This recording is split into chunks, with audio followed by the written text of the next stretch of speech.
We going in the Fed with the finest. It's the main event, we gon' hit you with the fireworks. Everyone's your friend when the bottles come alive. Rolling with the gang, it's gon' be a fucking crisis. Ripping around the table and I know you can relate. Can't pronounce the label, but I tell you how it tastes.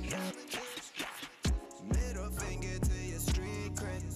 Do the most, get your bands, that's the toast. I say, get the bag, get the money. I tell them get the bag, get the money. I tell them get the bag, get the money.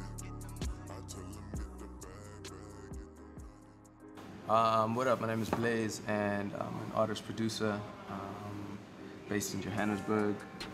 Yeah, been going for a while now. Worked with quite a couple of names in the game. Everybody from OGs to from like Pro and Dugza from Tear Gas to most recently with the likes of AKA, Blayze, a couple of dudes. So yeah, I've been in the game, man. I'm a fan of music. I'm a fan of entertainment. That's me in a nutshell.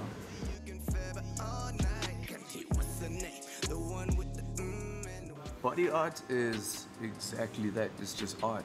I'm a fan of anything creative. I'm a fan of anything that you can use to express yourself. So for me, body art is like, be it piercings, be it tattoos, or whatever. That's just you creatively expressing yourself and just saying, this is who I am.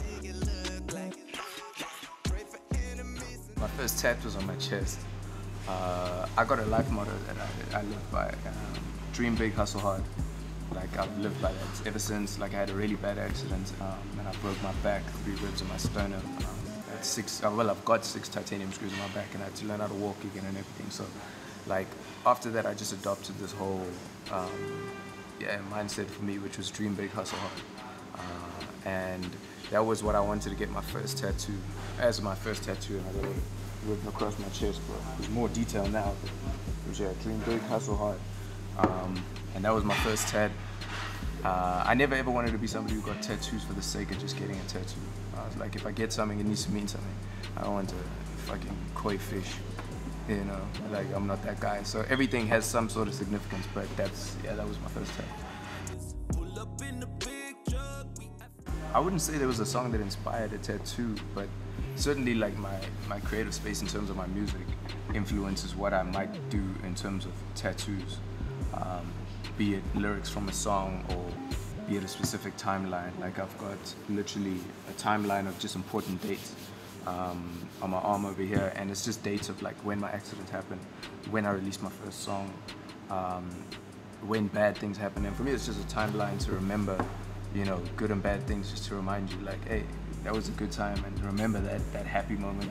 That was a bad time, and remember that, and don't let that happen again. You know what I mean? So I wouldn't necessarily say like a song has influenced the tattoo or vice versa, but there's definitely overflow in terms of what I get on body art and what I do musically. One of the longest tattoos that I've ever had to sit through was this one on my chest, which killed me.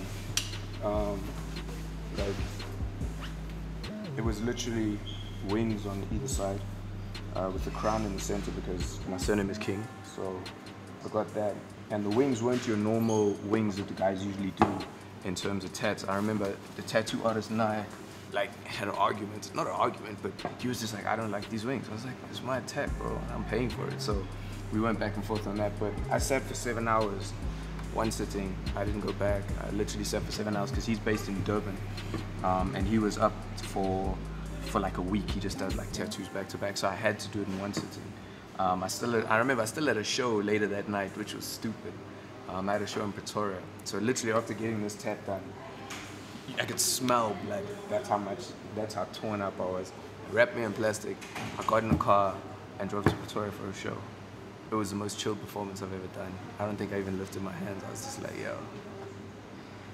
So that was pretty crazy. But my sleeve, I'm planning on getting a full arm sleeve done so that this connects down my ribs as well. But this was, I think, my 3rd tat, which is just a Bible verse, Philippians 4:13. I can do all things through Christ who gives me strength. That's probably my favorite Bible verse, I guess. But it's one thing reading it, I just needed to see it, you know what I mean? So I just made sure it was somewhere where I could see. And a lot of times people won't get like words or, you know, the way it's done like this on their forearms, because it's kind of messy. People would rather have one piece that they do completely from start to finish. I'm planning on doing that with this arm, but yeah, that was just my Bible verse. These are just names of my family: George, Valerie, Arthur, King. So I just got my family names down there. This crown at the bottom is not finished yet. It still needs to be faded in. The reason it didn't finish was because this was of all these, everything that I've got, the hours that I've sat through tats, these 4 lines were the most painful thing I've ever sat through. My wrist literally got swollen, and they were like, look, if you carry on, it's gonna tear through your meat and the tat's gonna open. Then yeah, these were the timelines that I was telling you about with the rose on the top. From 2009, 2010, 2011, 2014, just backdating stuff. Like I said, significant stuff that's happened in my life, good and bad, that I needed to remember. The most recent one was 7th of May 2014.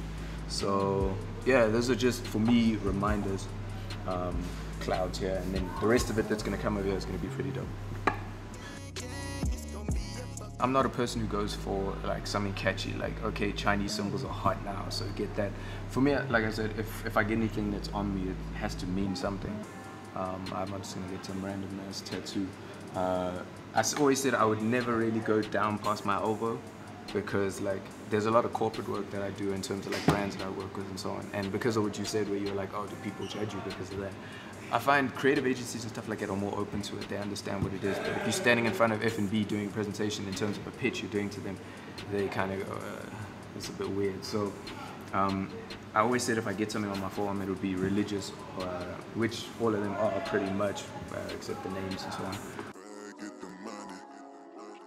I'm planning on finishing this arm. I'm gonna do this whole arm, but this is gonna be one solid design in terms of like something that I want together.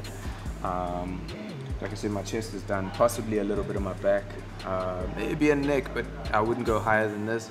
But nah, no face. I'm not a face tat guy. I'm not a get your legs tattooed guy and your thigh, like, you know, like people get like really hectic tattoos. I won't go on my stomach because it's gonna be painful as hell. The most I'll do is my ribs, which is gonna be sore as well, but like, I'll be cool.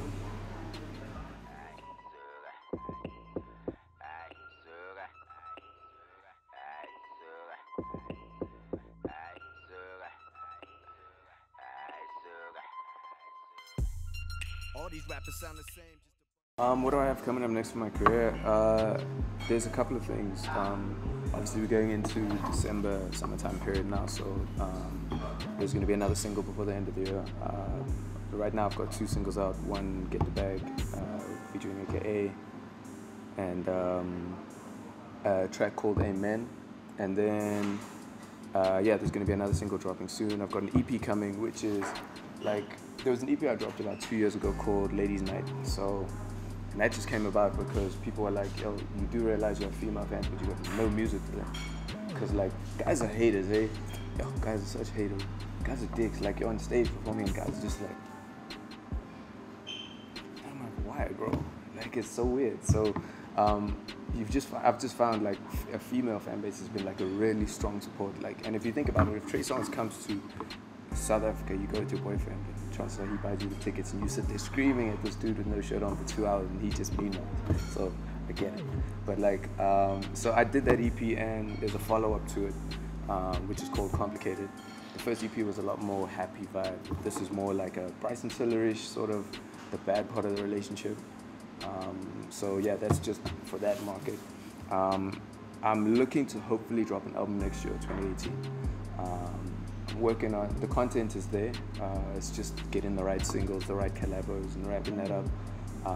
And then there's a few like collaboration tracks that I've got coming out. I've worked with Youngster. Him and I've got something really dope coming up.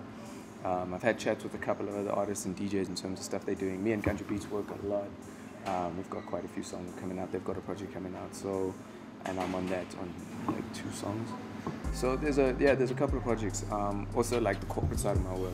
I've worked with Jeep. I've worked with the Lurie Awards. I'm literally after this going to do something else for KFC, and a brief that I got on. So I like the corporate side of the business, the corporate side of the music business, and I feel like a lot of artists don't leverage that or leverage it properly. In the creative industry, there's like very few people who are actually creative. It's funny. It's the weirdest thing. But like, yeah, so for me, there's always the commercial side and the business side, and that's pretty much what I'm going to be focused on. What up, this is Ink Stories for Just Push Life, and you chilling out with your man Blayze.